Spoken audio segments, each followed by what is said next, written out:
Oi, gente, tudo bom? Eu sou Paulo Nogueira, romancista, crítico literário e professor de literatura. Os escritores, autores de ficção, são ou tendem a ser, ou pelo menos eram antes da propagação das redes sociais, pessoas de índole um tanto quanto retraída e caseiras. Faz sentido, porque a literatura, como eu costumo dizer aos meus alunos dos meus cursos de escrita criativa, a literatura ela é uma ponte entre duas solidões. A solidão do escritor que escreve e a solidão do leitor que lê. Agora, o escritor, muitas vezes, como quase todos os artistas, tem uma outra dimensão, mais recôndita e menos louvável, talvez, que é como esteta, não é? Um grande narcisismo, ciúmes dos seus pares, né? e vaidade, não é? E até uma invejinha de vez em quando. Né? Eu, como estudioso da literatura universal, eu devo confessar que eu só conheço, na história da literatura universal, um caso de um escritor que não é invejoso. Tá? Eu deixo para vocês adivinharem de quem eu estou falando.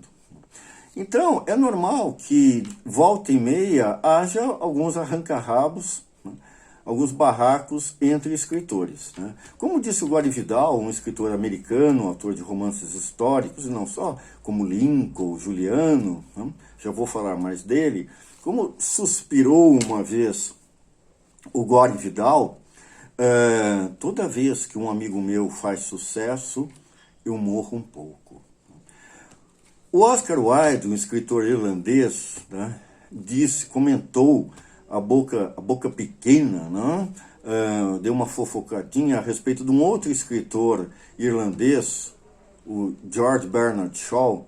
O George Bernard Shaw, um parênteses meteórico, George Bernard Shaw e Bob Dylan foram as únicas pessoas, até hoje, que ganharam um Nobel de Literatura e um Oscar. Então, o Oscar Wilde comentou a respeito do George Bernard Shaw, né? O George Bernard Shaw não tem nenhum inimigo neste mundo. Em compensação, nenhum dos seus amigos gosta dele. Tá? O Bernard Shaw, ele foi esse amigo e inimigo, uma das suas nêmesis, mas uma nêmesis cordial, né? Foi o escritor Chesterton. O Chesterton foi um polígrafo, escreveu desde romances policiais a tratados teológicos e influenciou autores muito importantes, como, por exemplo, o Jorge Luiz Borges e o T.S. Eliot. Né? O Chesterton, ele era uma figuraça, já vou falar de outras características, literalmente uma figuraça, uma grande figura. Ele tinha... media 2 metros de altura e pesava 150 quilos. Então, uma vez ele estava passeando na rua e uma senhora, uma patriota inglesa, o abordou e disse assim: Sr. Chesterton, isso foi durante a Primeira Guerra Mundial, ela disse: Sr. Chesterton, o senhor não tem vergonha de não estar na frente de batalha? E ele disse: mas minha senhora, se a senhora der a volta em mim, vai verificar que eu estou na frente de batalha. E o Bernard Shaw compareceu junto com o Chesterton a um evento literário em Londres, e o Bernard Shaw fisicamente era o oposto do Chesterton. Tá? Também era alto, né? Mas era magrelo, tá? Era esquelético, né? Não comia nada. Né? E o Chesterton não se conformou, né, de ver o Shaw naquela esqualidez, né, e disse assim: mas Shaw, tá? Se alguém olhasse para você, pensaria que a Inglaterra está sendo assolada por uma terrível fome. E aí o Shaw replicou: sim, Chesterton, e se alguém olhasse para você, ficaria com uma boa ideia de quem está causando essa fome. Né? O Chester, como eu disse, ele era uma figuraça literal e no sentido simbólico também, porque ele era incrivelmente distraído. Muitas vezes ele saía de casa para ir a um determinado lugar e tomava um trem, que era um meio de transporte bastante comum, e se esquecia, ia para outro lugar que não era o seu destino programado.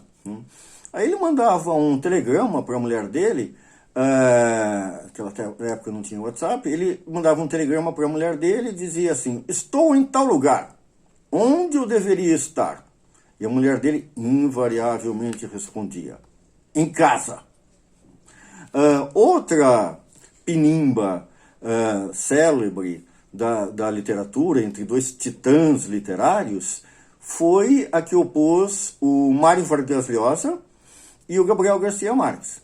Essa não foi uma rixa propriamente de ciúmes literários, tá? Até porque ambos acabaram ganhando o Prêmio Nobel de Literatura. E no início eles eram assim, unha com carne, né? Ambos viveram como praticamente vizinhos geminados em Barcelona, como exilados políticos das famigeradas ditaduras latino-americanas, né? E o Vargas Llosa até convidou o Gabriel Garcia Marques para ser o padrinho do seu primeiro filho, tá? Só que aos poucos eles foram se afastando e talvez uma das razões seja sejam divergências políticas, né? Porque o Gabriel Garcia Marques era assim, de uma esquerda ortodoxa e o Vargas Llosa um liberal, tá? O Gabriel Garcia Marques escreveu um dos mais brilhantes retratos do caudilho latino-americano, o romance O Outono do Patriarca. Mas, ao mesmo tempo, ele era amigo do peito do ditador cubano Fidel Castro, coisa que o Vargas Llosa não perdoou e começou a apelidar o colombiano de o cortesão. Tá? Tudo isso escalou para um encontro num cinema no México, na cidade do México, não é? Em que houve uma sessão especial de cinema, uma cerimônia e tal. E no final do filme, quando as luzes se acenderam, tá? O Gabriel Garcia Marques levantou-se da sua cadeira e viu que o Vargas Llosa marchava em direção a ele, né? E o Gabriel Garcia Marques abriu os braços para abraçá-lo.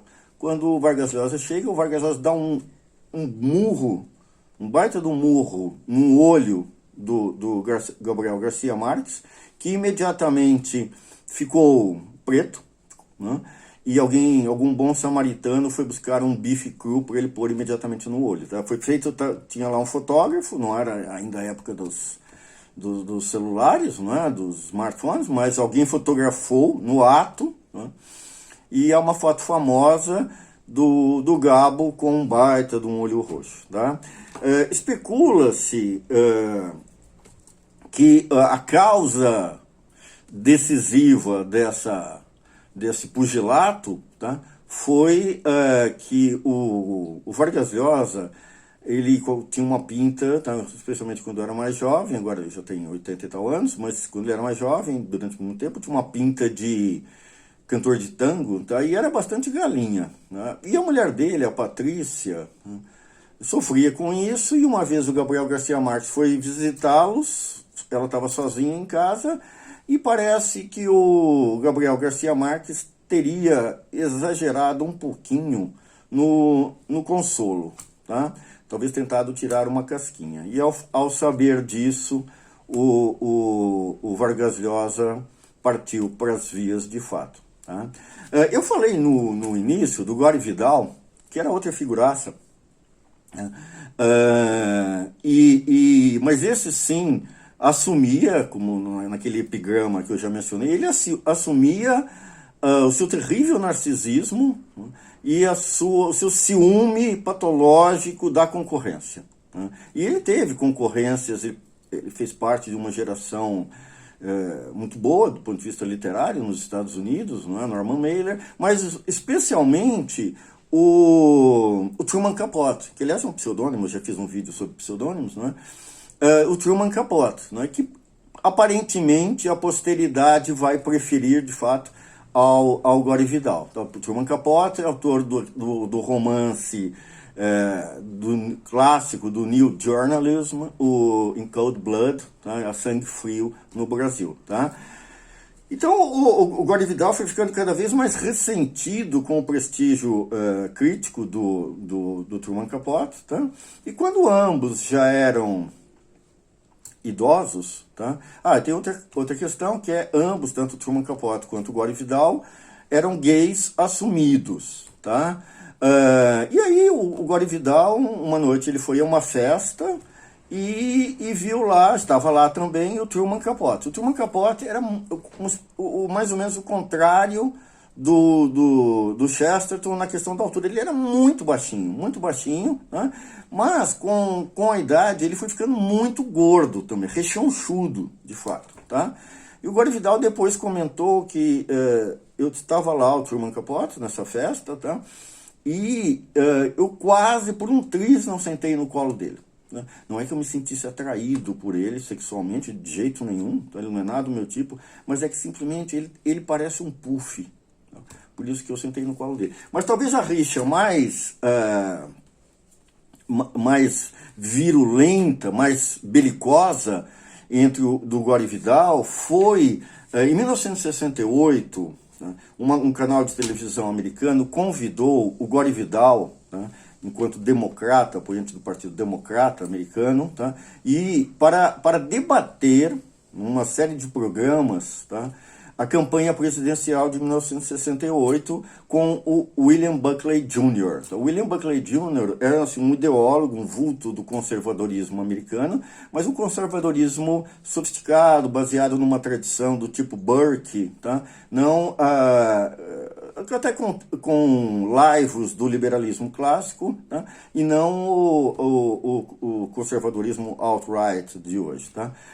Bom, e os dois eram muito cultos, com uma retórica eloquente, sofisticada, muito epigramática. Então aquilo foi um show, de fato, aquela esgrima. Tá?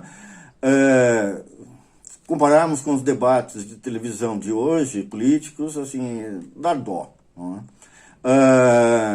Só que aí havia uma espécie de empate técnico, né, consensualmente, entre a crítica, mas talvez inclinando um pouco para o lado do William Buckley. Tá? Aí no último debate, né, eles resolveram, de fato, retirar todas as cartas das mangas, e o Gore Vidal, perto do fim, disse assim para o William Buckley Jr., você não passa de um nazista. O William Buckley Jr. explodiu, perdeu completamente as tribeiras e disse assim, e você não passa de um viado. Assim que o William Buckley Jr. disse isso, ele percebeu que ali, essa declaração tão homofóbica, né, ele percebeu que ele tinha perdido o debate. Tinha nadado e morrido na praia, né, por causa desse atroz e imperdoável deslize. Né. E a câmera também mostra a cara do Gore Vidal, ele faz um sorrisinho sardônico, porque ele também se compenetrou que ali ele tinha vencido o debate. Tá?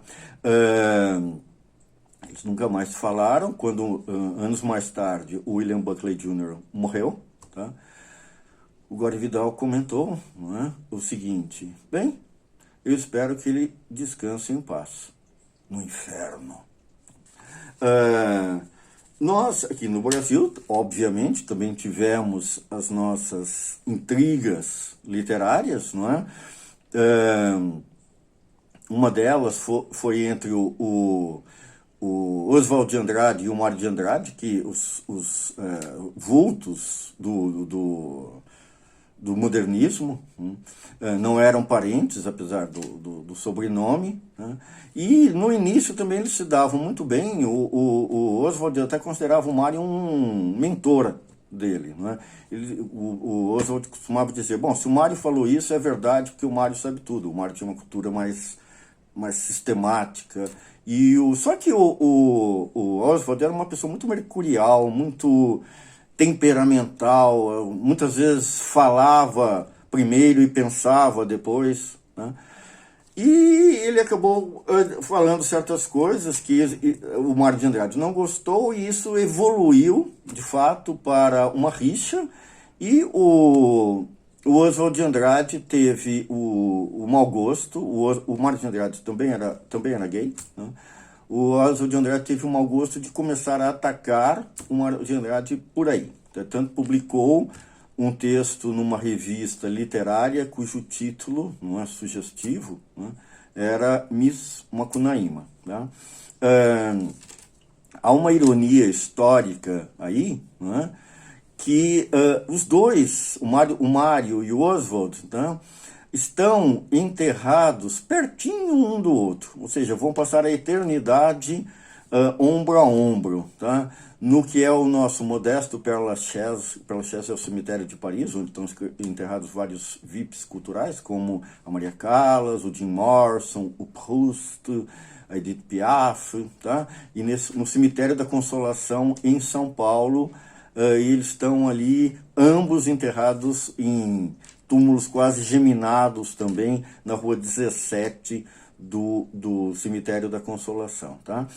Muitos anos mais tarde, outros dois eminentes poetas brasileiros, o Ferreira Goulart e o Augusto de Campos, também brigaram e trocaram impropérios pelos jornais, já octogenários, né, por causa exatamente do Oswald de Andrade. O Ferreira Goulart dizia que ele tinha trazido o Oswald de Andrade para a linhagem concretista, e o Augusto de Campos dizia que não. Então o Ferreira Goulart acabou saindo do grupo concretista e fundando os neoconcretistas, com a Lígia Clark, o Olha Sica e outros, gente. Então, nunca se perdoaram, não é? O Ferreira Goulart já morreu. É isso. Em relação a essas curiosidades, essas fofoquinhas, há um certo prazer voyeur nisso, não é? A gente olhar pelo buraco da fechadura de autores que nós admiramos e tentarmos descobrir como é que eles eram na vida pessoal, na vida privada. Por isso que a Helena Ferrante não gosta disso, tá?